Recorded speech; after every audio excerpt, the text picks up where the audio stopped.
rise up, man, this is our year. And my young black queen's right there. It's been a long time coming up here. If you don't turn this up, it's no fun. You ain't heard of us, it's so dumb. Can't be scared of push your youth. You can have your bare attack to no gun.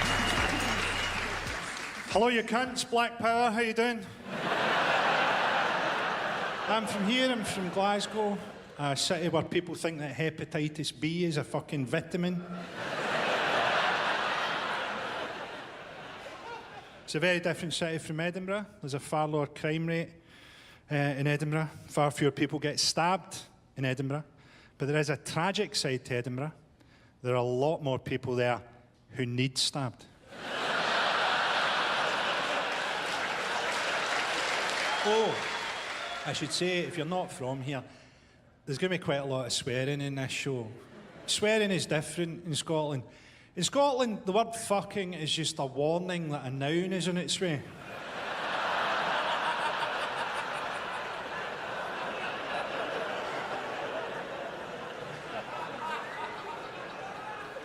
I think the most I laughed last year, I actually fell down onto my knees laughing at this.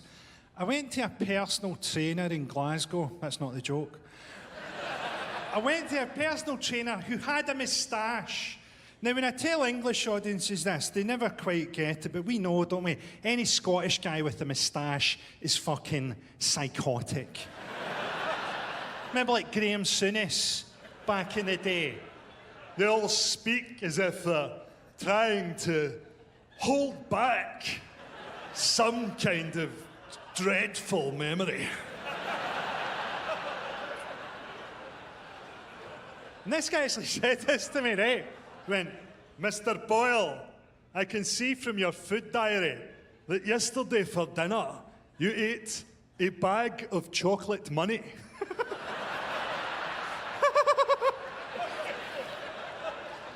I didn't realise you could get sacked by a personal trainer. It's weird getting older as well. When I was a teenager, ejaculating was like a fucking firework going off. I'm 47 now. When I ejaculate, it's like Tim Robbins escaping from Shawshank.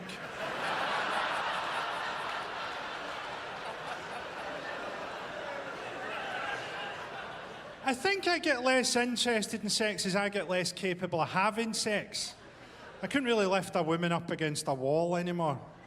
Depends on the wall, obviously, but it's very few women's sexual fantasy to be jackknifed over a garden wall. Your options really narrow in your 40s.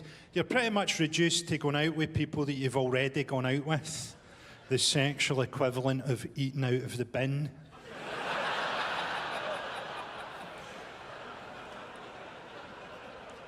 I mean, there's upsides, obviously. You know, I've got kids now, that's amazing. One of your orgasms now has a face.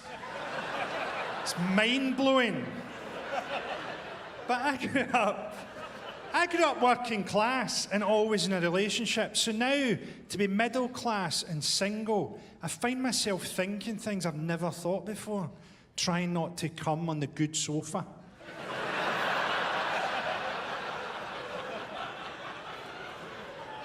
I really give a shit about my parents. I think I stopped caring about my parents when I realised the reason that women weren't having sex with me was my personality.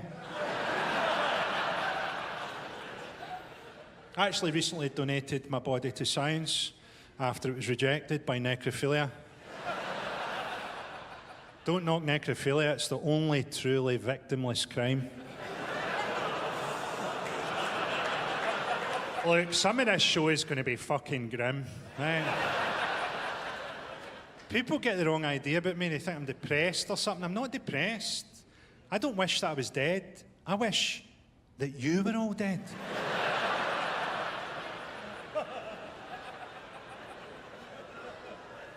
We had a scandal around comic relief this year. Now, I've always felt that comic relief should be done on a pay-as-you-laugh kind of a basis. You watch it, you pay a little something every time you laugh. Mrs. Brown's Boys do a sketch and end up owing Chad £30 million. But there was a scandal because Stacey Dooley Instagrammed a photo of herself with a wee Ugandan boy. And the MP, David Lammy, he said, well, this is an element of white saviour complex to it. I think it did, because the colonial power in Uganda was Britain. Then we send Comic Relief over there and go, these people have nothing because we took it. People say, why don't they send black celebrities? Well, we don't have a black version of Stacey Dooley. That's why representation's so important. Idris Elba can't do everything, right? The guy is rushed off his feet at the man. Oh, so the way things are here just now, if we sent Idris Elba to Uganda, he wouldn't definitely be allowed back into Britain. Like, there's a colonial side to British charity, it's true. Look at Yemen, right? We're the #1 provider of weapons and bombs and expertise to Saudi Arabia that they use to bomb Yemen, to engineer a famine in Yemen. At the same time, we're the #2 provider of aid to Yemen. And why not? Life gives you Yemen, you give Yemen aid.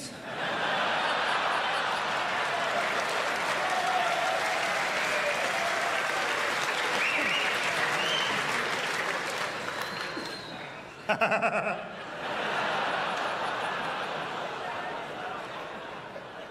turned 47 last month. My pal said to me, do you know Biggie Smalls would have been 47 this year if he hadn't been shot? No, he wouldn't. He wouldn't have made it past the invention of stuffed crust pizza.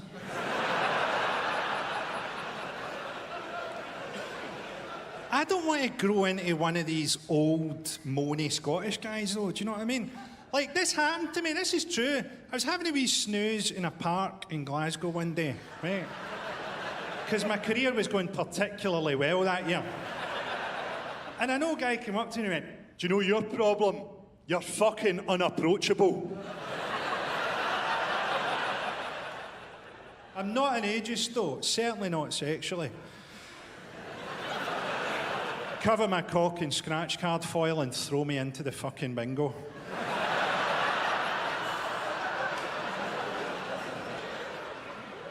I think our old people get annoyed because they don't get the same respect that old people got when they were younger. That's because old people when they were younger had fought against the Nazis. All our old people have fought against is gay marriage and type 2 diabetes. There's upsides to it as well, obviously, you know. Man and uncle, they were married for 52 years. And do you know what? They died within hours of each other. Because he nailed all the windows shut before setting fire to the house.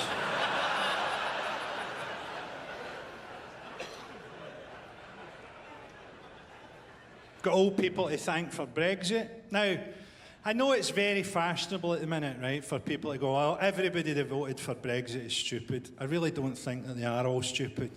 I think they're just people who voted to put an end to immigration from Europe because they don't like Pakistanis.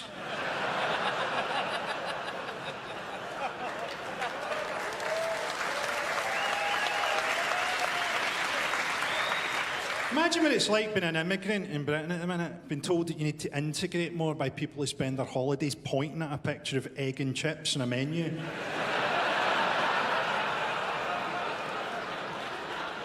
It's just fucking endless, Brexit. It will never fucking end. It will never fucking end. It's like you've jumped out of one of the towers on 9/11 and just before you hit the ground, someone opens a manhole cover.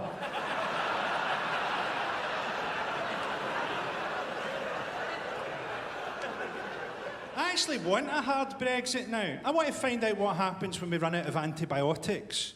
Oh, I've bitten my tongue. Goodbye. Goodbye, everybody. Let's have a no-deal Brexit and find out how many people with asthma are faking it.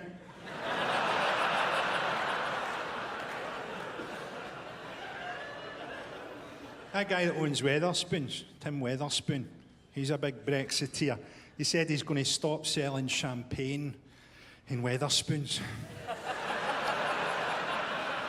Listen, mate, nobody who's drinking in Wetherspoons is fucking celebrating, okay? Also, while we're at it, can we go back to writing men and women on the toilet doors in pubs? Because I'm sick of trying to decode a rabbit in a top hat. You make a snap judgment about a kitten wearing a monocle and suddenly you're on the fucking sex offenders register.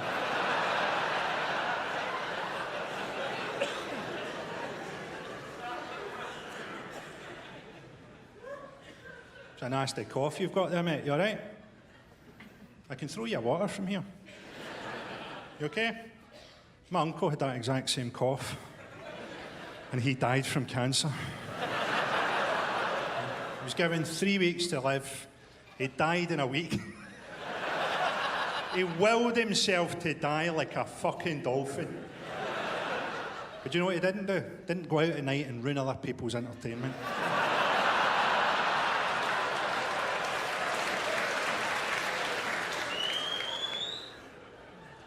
At least Theresa May went. I mean, she had to go, didn't she? Towards the end, she had all the authority of the do not tumble dry label. I mean, she always had the charm of a fucking war crime. But towards the end, her body language had gone.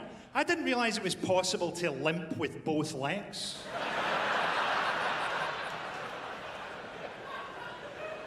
So now we've got Boris Johnson, an evolutionary dead end of the honey monster. A bin bag of albino body parts.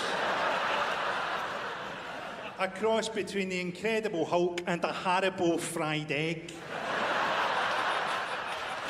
Is the fucking Prime Minister.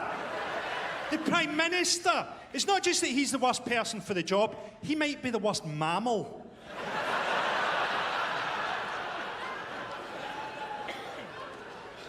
And let's not forget how they create these people. They're created in the public school system. That's where they lose their empathy. They're forged in a crucible of hierarchical sodomy. That's why they don't get along. The last time the cabinet saw eye to eye, it was over the back of a weeping first year.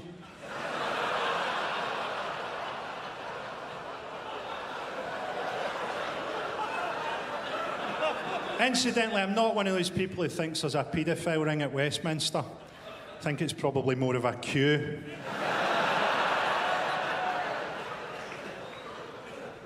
I tell you what gets me with Brexit, right? Is these, I'm looking forward to it actually, these free market Tories that have spent their whole career going, oh, let's let the market decide. The market will make that decision. Seeing what happens once the market is exposed to scarcity, once people can't get food anymore, once they can't get medicine. Oh, the market seems to have decided to drag me out of my front door screaming. Oh, the market seems to be stringing me up from a lamppost by my ankles. Oh, the market seems to have decided to slash my throat open and give me a jolly old halal send-off.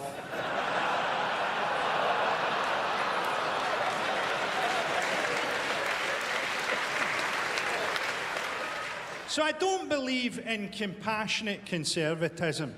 I think compassionate conservatism generally extends to occasionally their MPs allow prostitutes to wear knee pads. Yeah. Look at Jacob Rees-Mogg. Is he fucking compassionate? He's so weird and elongated.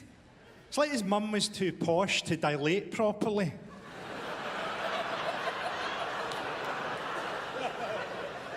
The reason I don't like Jacob Rees-Mogg is he has this faux reasonableness to him, doesn't he? And yet we know he voted against same-sex marriage. We know he thinks that homosexual sex is prohibited by the Bible. Where is any of that in the gospel? Who is gayer than Jesus? Jesus is one of the gayest characters in all of fiction. It says in the gospel, he rode an ass. Right? Even if you don't think that. He hung about with lepers! Lepers! Are you really saying he's going to be squeamish about seeing two men kissing? What's Jacob Rees-Mogg's argument? Jesus wouldn't have wanted to see a man with another man's cock in his hand unless it had fallen off. What if our Lord and Saviour, Jesus Christ, is trying to reattach a leper's cock and he accidentally wanks it a little, right? When he's checking if it's back on, right?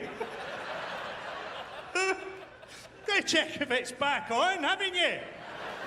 It's not even an accident, really. Jesus has just been thorough. You know, he's got a background in carpentry. He's going to do a good fucking job of this thing, right? What happens then? Someone should ask Jacob Rees-Mogg this. If you're ever in the audience at question time, I want you to do this for me. A question for the whole panel, but Mr. Rees-Mogg in particular. Yes, the Scottish gentleman with the moustache at the back there. What if our Lord and Saviour, Jesus Christ, is trying to reattach a leper's cock and he accidentally wanks it a little? What happens then, sir? The public demand answers.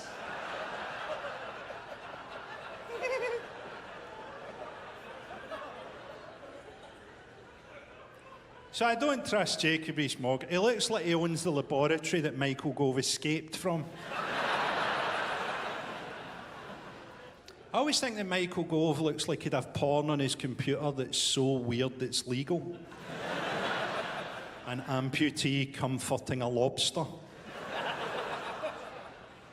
He's definitely the creepiest looking one, isn't he, Gove? He sort of looks like a haunted ventriloquist dummy carved from the yew tree that Operation Yew Tree was named after. It's like someone tried to cheer up the children on a cancer ward by drawing a happy brain tumour. Oh, and that was too much for some of you, okay. Nice to know where the line is. Childhood cancers. We'll stick to adult cancer from now on, don't worry. It's going to be fine. I think there'll be upsides to Brexit, obviously. I think it'll be nice for the Irish to watch a British famine.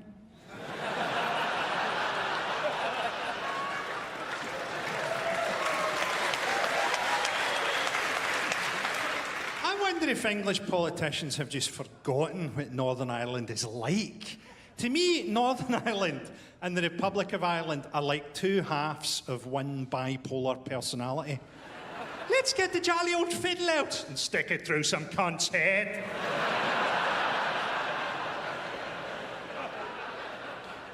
It terrifies me over there. Even just the number of places that begin with the word kill.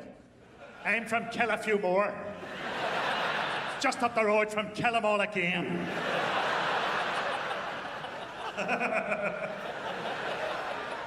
To explain what it's like, yeah, right. This is true, this happened to me. I did a gig a couple of years ago in Belfast. It was technically it was for Sinn Féin, right? It was a festival of Irish language or something, right? So I go over, well, when I'm announced as being on there are fucking protests, right? There's like pickets and stuff in the street, right? And on some quite profound level, I don't give a fuck.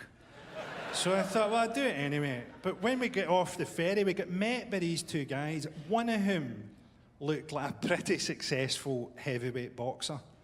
I said, who are you? And he went, I'm here as an advisor. And my support actor at the time, he's a great big jolly character. He went, what would you say if I said you seem like something a wee bit more than an advisor? I went, I'd advise you to shut the fuck up.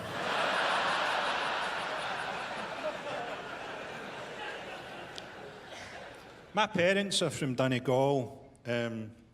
I know it's very fashionable at the minute for comedians to have their parents on a TV show with them. Not an option if your parents are 80 and from Donegal.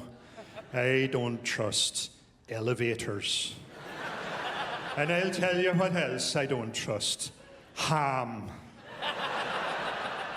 My parents have very, very mournful Donegal voices. Very, very sad voices indeed.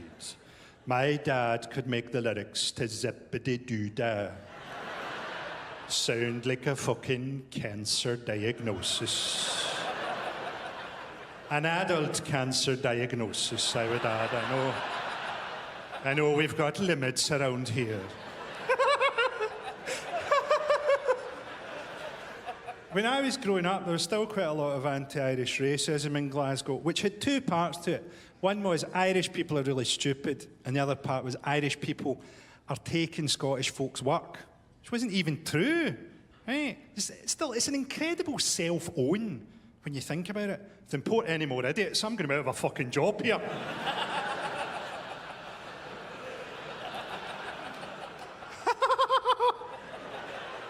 The Irish people finding it quite ironic that it took the Scottish people a long time to get that one. When I first went down to London as a teenager, that had anti-Scottish racism, and that had two parts to it. One was, Scottish people are all alcoholics, and I was. And the other part was, Scottish people are all really mean. They're really tight with money. That doesn't even make sense. I don't know how many alcoholics you've met. They tend not to be brilliant at budgeting. Of all the mornings I woke up going, oh, what the fuck did I do last night? I never discovered that I'd changed energy provider.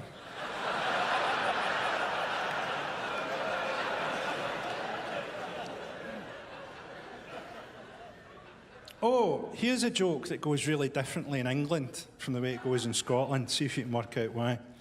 When I was at school, there were two guys in my class who were really badly bullied, but luckily it didn't affect them in later life because they both committed suicide. I'm not kidding, that gets a huge laugh in England. That gets a huge, uncomplicated laugh. Whereas by the time you get to Glasgow, people are going, yeah, they probably did. Yeah. Sad story. I was taken down from my school's wall of fame. Yeah. I salute them for doing it. I admire them for doing it. It was because I did a joke about this guy, and he was a brilliant guy. He was a wonderful human being. But it was his job to teach us sex education. So he'd come round once a month and preach the withdrawal method. And he had 9 children. And a twitch.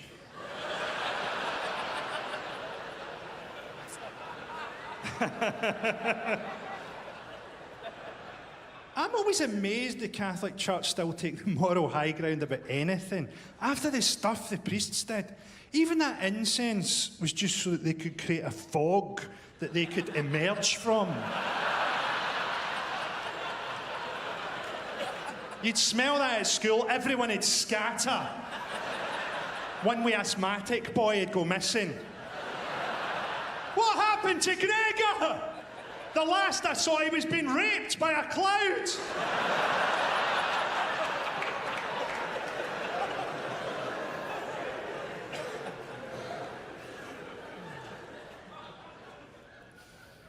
I'm going to talk a wee bit about comedy, and I know that it's not the most important subject in the world at the minute. I know the planet's dying. People say the best thing you can do for the planet is to become a vegan. I don't think so. I think the best thing you can do for the planet is to become a cannibal. If you eat just one other person, you've reduced your carbon footprint by 100%.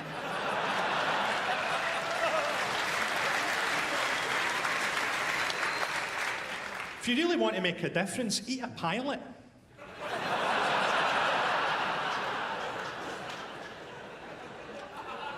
When I started doing stand-up comedy, the most famous comedian among comedians was Bill Hicks.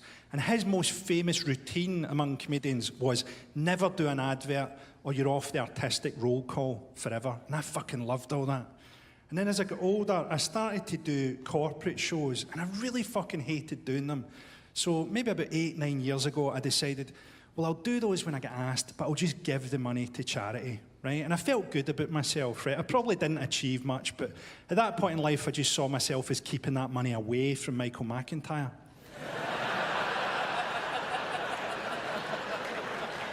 But, you know, then I thought, you know, if you did that and you felt good about yourself, why didn't you just do adverts and give the money away? You know, because I got offered adverts. I got offered an advert by Scottish Blend. Admittedly, I can't imagine what that advert could have been like. People who drink Tetley, fuck kids.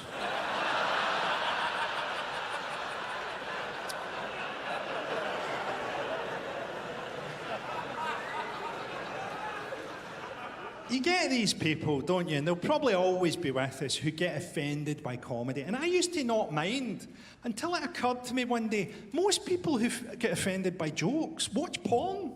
Like pretty much all of them. There's someone right now watching torture porn going, I hope nobody makes a joke about a fucking swimmer's nose. And then you get these other people who defend comedy, right? And they say, oh, this is a free speech issue. It's not a free speech issue, it's an artistic license issue. You're allowed to talk about it because it's not real on some level, right? I mean, there'll always be people who won't get it, right? There's always those people that go, I think you'll find that if two blokes actually took a crocodile into a pub, there would be fucking carnage.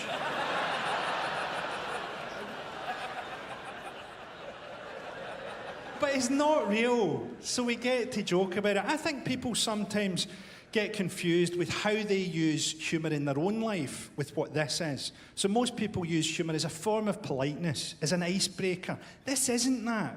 This is sentences that end in a very surprising way. It's hard to surprise people politely. Excuse me, I'm terribly sorry. Boo. I got a lot of flack a few years ago for doing some jokes about the Paralympic opening ceremony. And I've never seen why you wouldn't do exactly the same jokes about the Paralympic opening ceremony that you do about the Olympic opening ceremony. They're literally the same occasion. And the jokes had a point to them. They weren't just mockery. Right, so the one the papers hated the most was the Saudi Arabian Paralympic team are mainly thieves.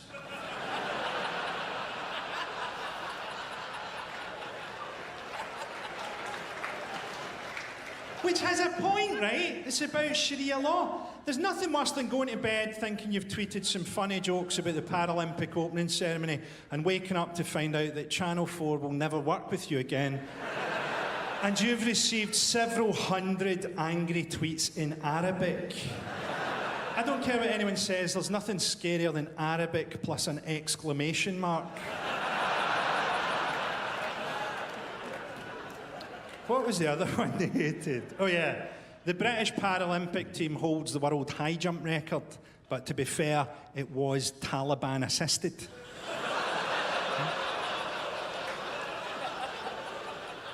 Also has a point, right? Not everybody has to like the point, but the point is, in among all these distractions, Britain was still fighting 2 wars. So I don't like people who lash out at jokes. At the same time, I don't like people who lash out at political correctness. I think it's lazy, and I think it sometimes encourages people to dismantle stuff that protects them. So I'll give you an example. There's a guy I talked to a lot in Glasgow. He's a homeless guy, and he was an alcoholic. I suppose that's why I talked to him, because I was an alcoholic. And in fact, papers, when they have a go at me, they still write that. They put alcoholic Frankie Boyle. It's a really strange way to attack someone, by bringing up the time in life when they were happiest. Oh, by the way, I only get this in London. Have you ever heard this? People go, don't give him money. He'll only spend it on beer and fags. I'd always assumed that they were spending it on beer and fags. I've never given money to a homeless guy and thought, well, I hope he's putting that into his ISA.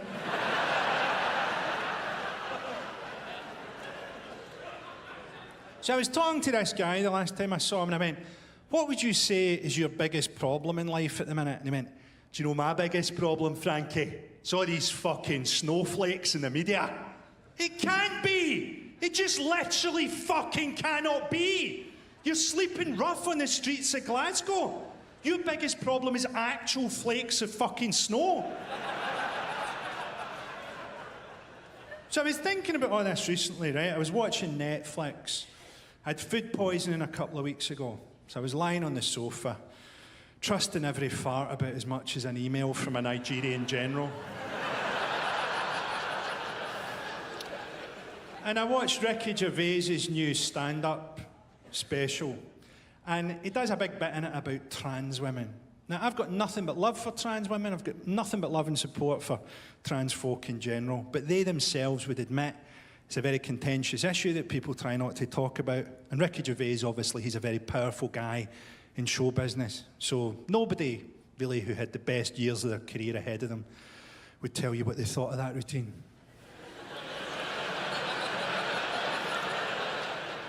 Ricky Gervais, he does maybe 15 minutes where he goes, well, if a trans woman can say that they're a woman, I can say that I'm a chimpanzee. I'm a chimpanzee. And my genuine reaction was, it's not that much weirder than Ricky Gervais saying that he's a stand-up comedian. I mean, look, we know Ricky Gervais, he's a brilliant actor, he's a brilliant writer, he's not a fucking stand-up comedian. Just because Ricky Gervais self-identifies as a stand-up comedian. Am I supposed to say that he is one? Is fucking political correctness gone mad?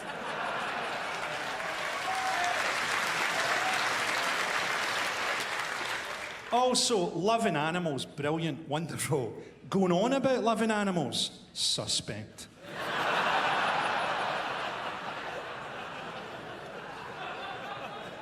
So I watched the whole of Ricky Gervais' show and I felt a bit like Fred Astaire watching a guy in calipers fall down a fucking escalator.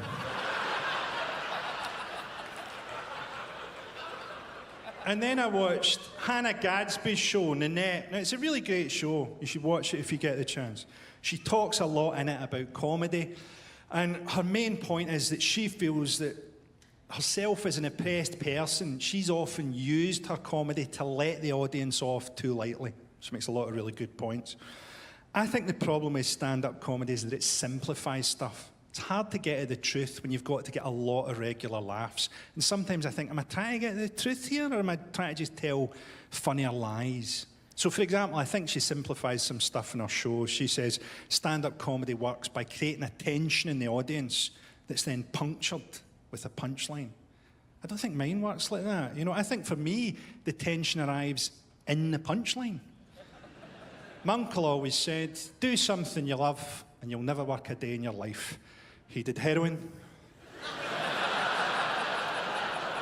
Like,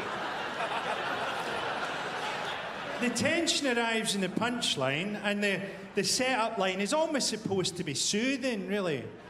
People say, don't they? They say that you only regret the things that you don't do.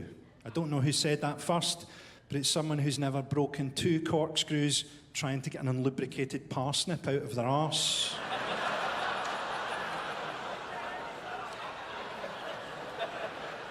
The tension arrives in the punchline. When I first started doing stand-up comedy, I used to compare comedy clubs in Glasgow and Edinburgh, the Stand Comedy Club mainly, and usually at a weekend. And at the time, Comedy Gold in Scotland was doing a Ned voice. What the fuck's that all about? What you fucking talking about? People fucking loved stuff about Neds. And I'm sure I'm not blameless, right? I remember I had a line about the sort of women who announced they're pregnant by switching to menthol fags. But it was that voice, that was what people wanted, right? See, if you told the truth about that voice, I don't think it could have been contained within a comedy show. Certainly not at a weekend. What's that fucking Ned voice all about? Well, it probably comes from the fact that they're brought up in single-parent families by their mothers. And that's the pitch of a woman's voice with anxiety in it as she tries to raise her children to some kind of safety while compartmentalising her own upbringing of horrendous neglect and abuse. Anyway, it's time for your headline act. Let's get on here.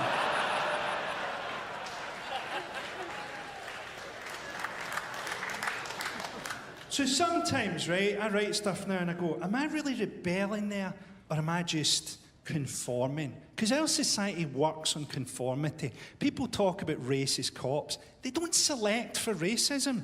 Right? There isn't a test where they go, I'm afraid you've failed. You've answered several questions about the history of Motown correctly. They test you for conformity so that you'll just nod along with structural racism. And sometimes I say to myself, well am I conforming? So, like, I compared Live at the Apollo a couple of years ago, which is a type of conforming in itself.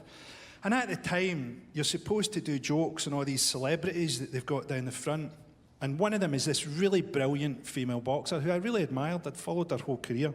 And I'd written this joke I was really proud of, which was, at the Olympics, in the women's boxing, they fought in 2-minute rounds, which was good, because if it had been 3-minute rounds, I think I would have ejaculated my own pelvis.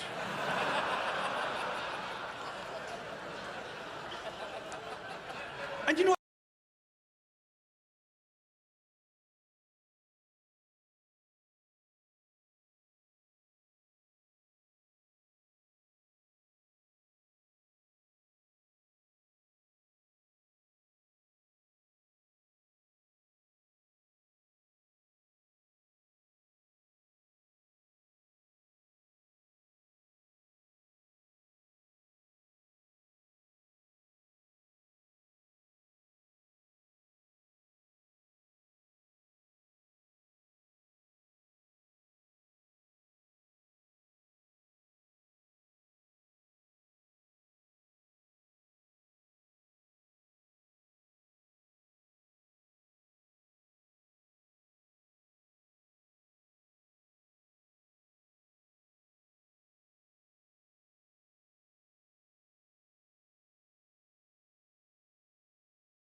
say that to someone's face, would you?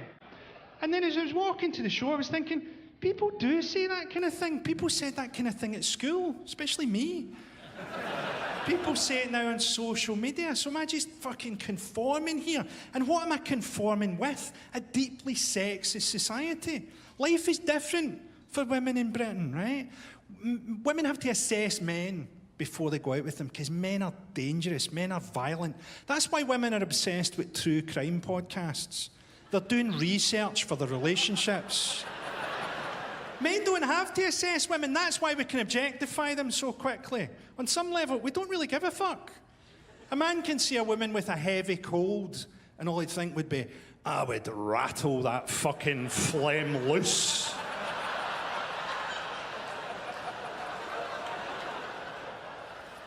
But look, this stuff bleeds over into real life. We could argue about how much, but now we get like men's rights activists, you know, campaigning for all the shit they campaign for. Fucking anonymity for rape suspects. Presumably they don't want them to lose the advantage of surprise or something. So now sometimes, you know, I'll write something and I go, well, I can't lift that out of the society that it occurs in and go, ha ha ha, that's objectively funny. And then I thought, well, could I do those jokes if I played in a more gender equal society? Could I do one gig a year in Sweden where I really fucking let rip? Maybe like Valentine's night once a year in Stockholm, I just run on stage and go, you only wear a condom if you're going to let her live. And the Swedish people are on their feet applauding. There's tears of laughter and emotion running down their faces. His work is greatly misunderstood.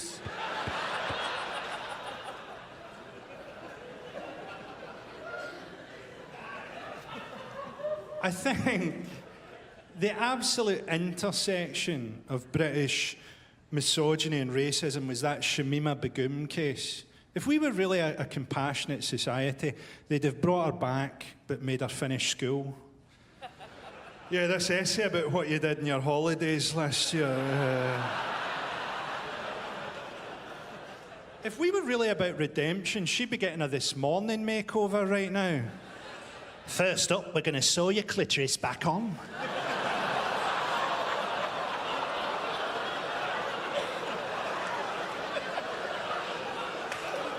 See, I'm quite interested in the reaction to that. It varies, doesn't it? I think it's because of what we've just been talking about, right? See, when I write those jokes now, which I think are funny but sort of empathyless sometimes, I usually think to myself, you're probably missing the real joke then.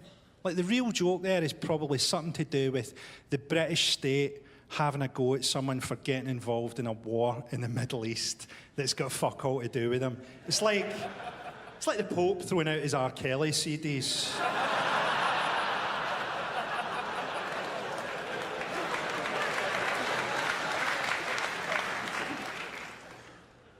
I'm quite a shy person in real life. I'm quite a reserved person. I don't make a lot of eye contact, and yet I will lock eyes. I will lock eyes with a shitting dog.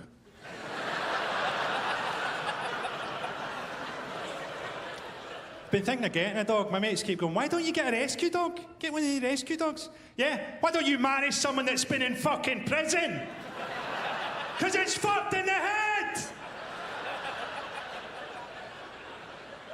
Oh, should we get a nice wee puppy? No, I want something that's fucked in the head. Let's have it fucking lie beside us as we sleep and maybe eat our faces.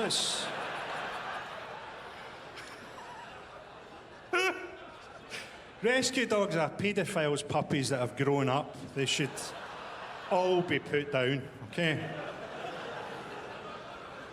I don't really think that. I don't really think that in any way. I do think that getting a dog says something about you. It says, I'm so lonely that I could pick up shit.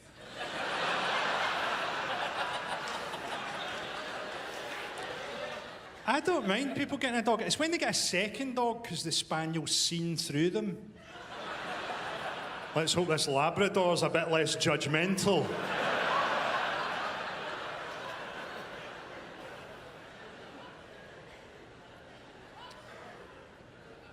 I got one of those iPhones that you unlock with facial recognition technology.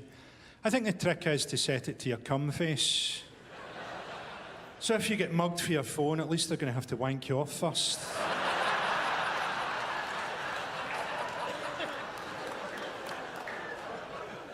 Got to be careful online, haven't you? Only last year, my Facebook account was taken over by a malicious sex predator when I suddenly remembered my password.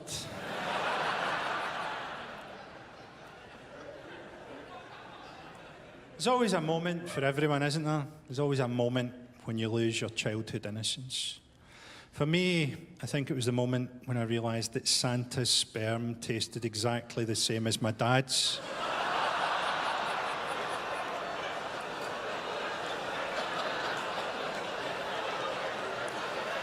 The tension arrives in the punchline. If I hadn't been a comedian, I think the job I'd have liked to have had, I'd have liked to have been a binman. That's the one job where you can really shout your fucking head off all day long, isn't it? Is that a bin over there? I'll go and get it. I'll bring it back up to the bin lorry. There's another one. You get that one. I'll meet you up in the bin lorry. I'll drive the bin lorry forward a bit. You just two get the bins.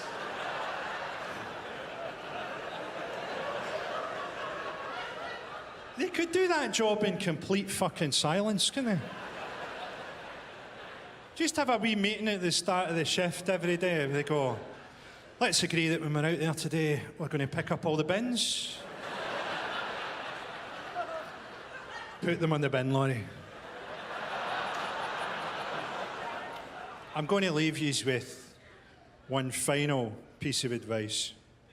And my advice is, never trust the super rich. What's the first thing they do when they get rich? They buy a yacht. Ever been in a yacht? It's like being in a 2-star hotel on fucking roller skates. The only reason anyone would want to own a yacht is so that they can abduct children, sail them into international waters, fuck them, and dispose of their bodies. And that's what everyone who owns a yacht is doing, okay? Is doing. I don't care who it is, J.K. Rowling, right?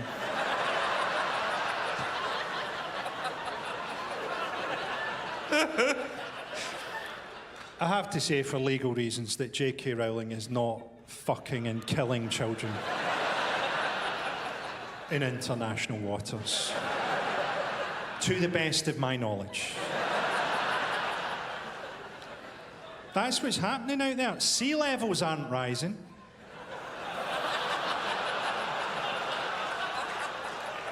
It's just the weight of dead, fucked kids. The sea isn't even salty.